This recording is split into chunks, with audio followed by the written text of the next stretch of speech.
José Antonio Kast decidió salir del silencio y eligió a los empresarios para rayar la cancha. Desde Icare habló de emergencia, criticó la gestión de Boric y adelantó el tono con el que va a llegar a la moneda. Pero la respuesta del presidente fue inmediata. Defendió cifras, rechazó el relato de crisis y contraatacó con su mejor defensa: una caída histórica en la pobreza y la inflación bajo control. Un choque de realidades que se vive también en otros ámbitos, por ejemplo, los bosques. Boric presumió ayer una flota aérea para combatir los incendios, pero justo ayer también la Contraloría le aguó la fiesta, revelando que hay fallas críticas en la CONAF justo cuando sube la temperatura. Y el mundo parece girar al revés. Mientras Venezuela ahora abre las celdas de sus presos políticos, Estados Unidos se encierra en su propia crisis, con el Senado frenando los ímpetus bélicos de Donald Trump y Minneapolis ardiendo otra vez por el gatillo fácil de un agente migratorio que mató a una mujer sin mediar provocación alguna. Un cierre de semana donde los datos duros pelean con la sensación térmica. Así parte el día. Este es el Shot de hoy viernes 9 de enero del 2026. Bienvenidos a El Shot con Juan Manuel Astorga. Hablaremos de inflación, hablaremos también de pobreza, incluso vamos a mirar los nombres elegidos por los chilenos para bautizar a sus hijos en 2025. Pero vamos a comenzar con este giro en su discurso postelectoral de José Antonio Kast, donde estaba evitando confrontaciones con la izquierda y el gobierno. Pues bien, el presidente electo eligió el Foro Empresarial de Icare para endurecer su crítica a la actual administración del presidente Gabriel Boric y marcar así la transición política que se avecina. En una intervención que combinó guiños institucionales, como el reconocimiento al expresidente Eduardo Frei, presente en la audiencia, y con cuestionamientos bien frontales, Kast criticó la gestión de 4 años que está por terminar y esbozó lo que será parte de su narrativa al asumir en marzo. Ante líderes del mundo empresarial y exautoridades, el mandatario electo dijo que la administración saliente nos va a dejar un gobierno con una situación fiscal muy difícil. Acusó a Boric y su gabinete de improvisación, incertidumbre y falta de realismo, particularmente al intentar tramitar en estas últimas semanas proyectos que, según él, no lograron avanzar en todo el periodo. Kast extendió su crítica a distintas áreas del gobierno, educación y seguridad, y dijo que ya no es tiempo de diálogo, sino de medidas concretas apenas asuma el próximo gobierno. La respuesta de Gabriel Boric no se hizo esperar. A través de su cuenta en X, el presidente devolvió la arremetida, recordando que los datos oficiales muestran una disminución significativa de la pobreza durante su mandato, ya vamos a hablar de eso, y rechazó la idea de que Chile esté al borde de una emergencia. De hecho, también rechazó el concepto de gobierno de emergencia que Kast y otros sectores de la derecha han esgrimido para describir el estado del país y dijo que las cifras rompen con esa narrativa y defienden su gestión hasta el último día. Más duro fue incluso el ministro del Interior, Álvaro Elizalde, que dijo que a Kast le duró poco el traje de estadista. Un intercambio que anticipa un traspaso del poder marcado por la tensión política, con ambos liderazgos peleando desde ya el relato del país que termina y del que comienza. Más allá de la confrontación con Boric, José Antonio Kast aprovechó la vitrina de Icare para trazar su hoja de ruta con el mundo privado. Marcó salud, educación y seguridad como prioridades, pero el eje de su mensaje fue económico. Un ajuste fiscal sin motosierra, dijo, pero con disciplina. En esa línea, hizo un llamado al Congreso a ponerse firme y rechazar la llamada ley de amarre que impulsa el actual gobierno, calificándola como un resquicio legal para perpetuar a funcionarios públicos contra la voluntad ciudadana. Dijo que si no se hizo en 4 años, no se va a hacer en el último mes. Pero la dureza de su discurso se mezcló con inusuales salidas de libreto. Kast desplegó un estilo relajado, incluso atribuyendo el boom del precio del cobre a una intervención divina. Dios nos quiere, miren el precio que nos está regalando, dijo, sacando varias risas. Y también dejó caer guiños sobre su futuro gabinete, confirmando tácitamente a Jorge Quirós en Hacienda y bromeando con el futuro rol de Martina Rau. Confirmó de hecho que va a anunciar su gabinete el 20 de enero, dando un paso más en la puesta en marcha de su equipo. En resumen, más allá de criticar al ejecutivo saliente, Kast busca transmitir un mensaje de orden, de concreción y exigencia clara al mundo privado y al Congreso antes de asumir formalmente. Bueno, y el que a todas luces será el próximo ministro de Hacienda, Jorge Quirós, delineó ayer en Icare parte de la hoja de ruta económica que piensa implementar el próximo gobierno. Tuvo un foco claro en desregulación para destrabar proyectos e inversión y también impulsar precisamente alguna de esas inversiones, calificando la regulación vigente como una maraña que frena decisiones productivas. Dijo que una parte esencial de su gestión será simplificar normas y eliminar trabas administrativas que dificultan la reactivación económica. El anuncio más gráfico fue la guillotina a la burocracia inmobiliaria. Prometió eliminar 1.500 circulares de construcción acumuladas por décadas y reemplazarlas por solo 11 instructivos claros. Busca destrabar proyectos hoy asfixiados por la maraña regulatoria. Quirós fue más allá y anunció una liberalización del suelo que comparó en magnitud con la apertura comercial de los años 80, diseñada para romper las restricciones urbanas y bajar los costos de las viviendas. Y además comprometió el desbloqueo inmediato de $12.000 millones en proyectos paralizados y el uso de inteligencia artificial para agilizar permisos ambientales. Este diseño de gestión económica, presentado antes de la ceremonia de cambio de mando, marca el tono de lo que será un plan orientado a la desregulación estructural y a medidas que dependen más de voluntad administrativa que de nuevas leyes. Bueno, la encuesta CACEN, la encuesta de caracterización socioeconómica que se hizo el 2024 y cuyos resultados se conocieron ayer, entregó una sorpresa positiva para la moneda en su recta final. Según estos datos, cerca de 600.000 personas salieron de la pobreza entre el 2022 y el 2024. La cifra oficial de pobreza por ingresos se ubicó en un 17,3%. Es un número que a primera vista parece alto, pero que responde al debut de una nueva metodología mucho más exigente y realista que eliminó factores que inflaban los ingresos de las personas. Si se hubiese mantenido la vara antigua, la pobreza habría caído a un mínimo histórico de 4,9%. El gobierno celebró que, incluso subiendo los requisitos y sincerando la precariedad con criterios más duros, la tendencia a la baja se mantuvo sólida. El dato se convierte en un escudo político para Boric en sus últimas semanas. Al demostrar con cifras que el país socialmente no se está desmoronando, el oficialismo desactiva empíricamente el relato de catástrofe que tiene hoy la oposición. Estos datos, aunque medidos con un estándar más exigente, muestran efectivamente que la tendencia de largo plazo sigue siendo de reducción de la pobreza y de la desigualdad, lo que obliga tanto al gobierno saliente como al entrante a confrontar la realidad social con cifras que, más que señalar problemas, muestran avances tangibles en las condiciones de vida en Chile.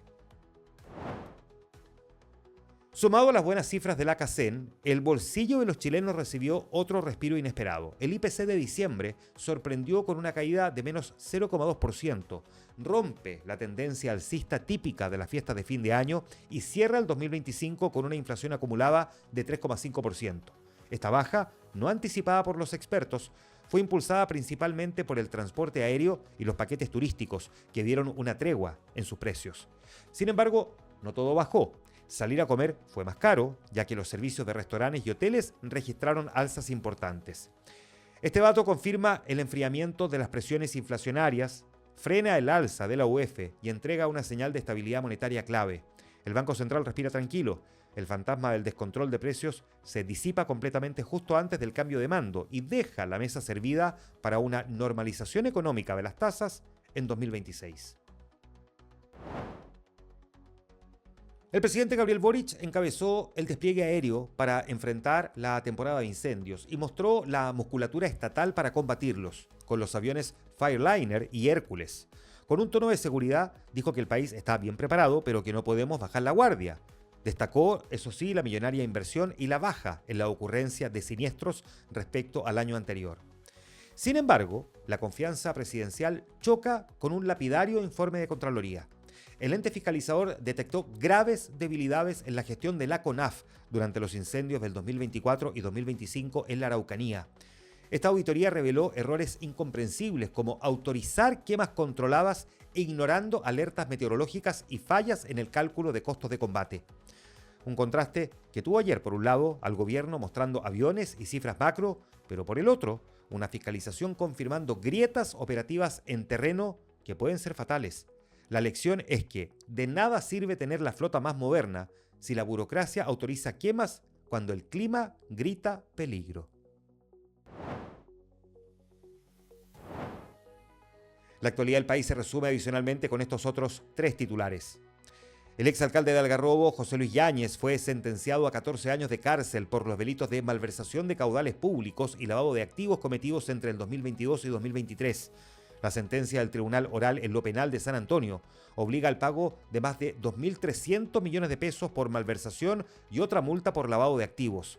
El tribunal también acogió la demanda civil del Consejo de Defensa del Estado, ordenando que los condenados paguen sobre 1.150 millones de pesos al fisco por daño emergente. El fallo marca un duro precedente frente a la corrupción comunal. Ya no se paga con clases de ética, sino con penas propias del crimen organizado.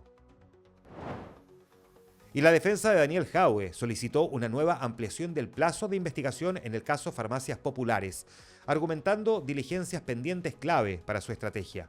La Fiscalía se opuso, pero el tribunal deberá resolver si estira nuevamente el proceso. La maniobra revela que, lejos de cerrarse, la batalla judicial del exalcalde comunista se alarga, manteniendo su futuro político en suspenso indefinido. Mientras la Cámara de Diputados aprobó legislar la reforma a Gendarmería, el conflicto estalló en los penales. Los gremios advirtieron una renuncia masiva histórica, acusando que el proyecto privatiza funciones y daña su carrera. La modernización penitenciaria nace entonces bajo amenaza. Legislar contra la voluntad de quienes tienen las llaves de las cárceles augura un gallito de fuerza inminente. Internacional. En un gesto sorpresivo que marca el inicio del interinato de Delcy Rodríguez tras la captura de Nicolás Maduro, el régimen venezolano liberó a un número importante, dijeron, de presos políticos, incluyendo a ciudadanos extranjeros. La medida fue anunciada por Jorge Rodríguez, el presidente del Congreso y hermano de Delcy. Él calificó la excarcelación como un gesto unilateral en busca de convivencia pacífica. Según, sin embargo, cifras del Centro Foro Penal, antes de estas liberaciones, Venezuela mantenía a 863 presos políticos tras las rejas, la mayoría detenidos en el contexto de las protestas postelectorales del 2024. Esta ONG confirmó que ya hay personas en camino a la libertad, aunque la cifra exacta de beneficiados aún no se ha hecho pública. En paralelo, Washington le rayó la cancha precisamente en una inusual reprimenda bipartidista que toma a la Casa Blanca como el principal castigado. El Senado norteamericano aprobó una resolución que limita la capacidad de Donald Trump para ordenar nuevas incursiones militares en Venezuela sin autorización expresa del Congreso. La iniciativa fue impulsada por demócratas, pero apoyada por 5 senadores del Partido Republicano, es decir, el partido de Trump, y busca poner freno a la agresiva estrategia de intervención directa que culminó con la operación militar del 3 de enero. Aunque es probable que Trump vete la medida si avanza en la Cámara Baja, la votación envía una señal potente en materia política. El Capitolio no está dispuesto a entregar un cheque en blanco para una guerra no declarada en Sudamérica. Así, mientras el chavismo intenta descomprimir la presión internacional liberando presos políticos, el Congreso norteamericano tensiona los límites del poder presidencial. También en Estados Unidos, Minneapolis vuelve a convertirse en el epicentro de la furia social en ese país. Un agente del Servicio de Inmigración y Control de Aduanas, conocido como ICE, disparó y mató a una mujer de 37 años durante un operativo migratorio, en un hecho que desató una fuerte polémica y protestas en varias ciudades. La víctima fue alcanzada por al menos 3 disparos mientras estaba en su auto, cuando los agentes federales trataban de detenerla durante el despliegue de una operación de control de migración en la ciudad. Videos virales muestran a la víctima discutiendo con los federales antes de intentar mover su vehículo. Allí es cuando recibe los disparos. La Casa Blanca y las autoridades federales, incluyendo al propio presidente Trump y a la secretaria de Seguridad Nacional, defendieron a la agente y afirmaron que actuó en defensa propia, alegando que la mujer habría intentado atropellar a los oficiales con su auto, una versión que está siendo disputada por las autoridades locales y por las propias imágenes. De hecho, el alcalde de Minneapolis, Jacob Frey, rechazó esta narrativa tras revisar los videos y calificó de falsa la afirmación del gobierno y demandó que los agentes abandonen la ciudad. Argumentó que la actuación federal está causando caos y desconfianza. Esta muerte se produjo durante una ola de redadas migratorias ordenadas por el gobierno federal, que desplegó hasta 2.000 agentes en la región del área de los Lagos Gemelos. Es un hecho que ha generado vigilia, protestas y llamados a una investigación más amplia, mientras que el Departamento de Justicia y el FBI trabajan para esclarecer las circunstancias exactas del tiroteo. En las calles, la tensión es máxima. miles de personas han levantado barricadas y vigilias, reviviendo el trauma de George Floyd, el afroamericano asfixiado bajo la rodilla de un policía en esas mismas calles en 2020, cuya muerte desató el mayor estallido racial en décadas en Estados Unidos. La tensión entre autoridades federales y locales crece y el caso se suma al debate sobre el uso de la fuerza en operaciones migratorias, en un país dividido sobre la política de control de fronteras y deportaciones. Y antes de revisar nuestro ya tradicional flashback con las efemérides del día, Mateo es el monarca absoluto de los certificados de nacimiento. Por 9º año consecutivo encabezó la lista de los nombres más inscritos en Chile durante el 2025, confirmando una hegemonía difícil de derribar. En las mujeres, Emma retuvo el primer lugar por 4º año. En el top de nombres masculinos, junto a Mateo figuran Liam, Lucas, Santiago y Facundo, mientras que entre los nombres femeninos más inscritos destacaron Emilia, Sofía, Isabela y Julieta, o Julieta en realidad. Aunque cambian las modas, los chilenos prefieren irse a la segura con clásicos modernos y evitar las excentricidades virales. Y en el flashback de un día como hoy, 9 de enero, en 1817, la hazaña de los Andes. Comienza el movimiento de las tropas del Ejército de los Andes. San Martín y O'Higgins inician la logística para cruzar la cordillera, una locura militar estratégica que terminaría con la liberación de Chile. En 1823 nació el escritor y pensador chileno Francisco Bilbao, figura destacada del pensamiento liberal y crítico de su tiempo en América Latina. Un día como hoy, 9 de enero, en 1941, la voz de la protesta, nace Joan Baez, la reina del folk, que marchó con Martin Luther King y cantó contra la guerra de Vietnam. Su voz fue la banda sonora de la conciencia social de los años 60, una mujer que, se sabe, estuvo muy enamorada de Bob Dylan. Un día como hoy, en 1944, el señor de los riffs, nace Jimmy Page, el cerebro detrás de Led Zeppelin y el hombre que convirtió la guitarra eléctrica en un arma de destrucción masiva. Sin él, el hard rock simplemente no tendría manual de instrucciones. Un día como hoy, 9 de enero de 1982, la futura reina, nace Kate Middleton, la plebeya que conoció al príncipe William en la universidad y sobrevivió a la presión de la corona británica para convertirse en la actual princesa de Gales y pilar de la monarquía. Un día como hoy, en 1990, el presidente electo Patricio Aylwin presentó su primer gabinete, marcando el regreso a la democracia en Chile. Un día como hoy, en el año 2000, el adiós al Sucre. En medio de una crisis brutal, el presidente Jamil Mahuad anuncia que Ecuador abandona su moneda nacional para adoptar el dólar, una medida desesperada que estabilizó la economía, pero le costó al país su soberanía monetaria para siempre. Y un día como hoy, 9 de enero del 2007, el día en que el mundo cambió de bolsillo. En una presentación histórica, Steve Jobs saca un pequeño aparato y dice: un iPod, un teléfono y un comunicador de internet. Nacía el iPhone y con él nuestra adicción moderna a las pantallas. Un día como hoy, en 2015, los autores del ataque a la revista satírica Charlie Hebdo en París fueron abatidos por la policía tras una operación que captó atención mundial sobre terrorismo y libertad de expresión. Atentos con varias cosas antes de terminar. Se va a realizar audiencia para ver si se amplía la investigación al exalcalde de Recoleta, Daniel Jadue, en el caso de las farmacias populares. Para el mediodía está programado que se conozca la sentencia a la que es condenado Juan Ramón Godoy, el exalcalde de Rancagua, que lleva más de 1 año y 8 meses en prisión preventiva por delitos ligados a corrupción. La Corte de Apelaciones de Santiago decide hoy si levanta el fuero al exfiscal Manuel Guerra y abre paso a su formalización, todo en el marco del llamado caso Hermosilla. Y a las 9 de esta noche comienza el primero de los conciertos de Bad Bunny. La apertura de las puertas será a las 3 de la tarde. Hay además horario extendido del metro. Este fue el shot de hoy viernes 9 de enero del 2026. La necesaria dosis diaria de actualidad. Para encontrar durante este fin de semana también en nuestras plataformas de Spotify, YouTube e Instagram un especial con los temas que van a marcar el 2026. Un buen podcast para revisar también. Nos juntamos el día lunes.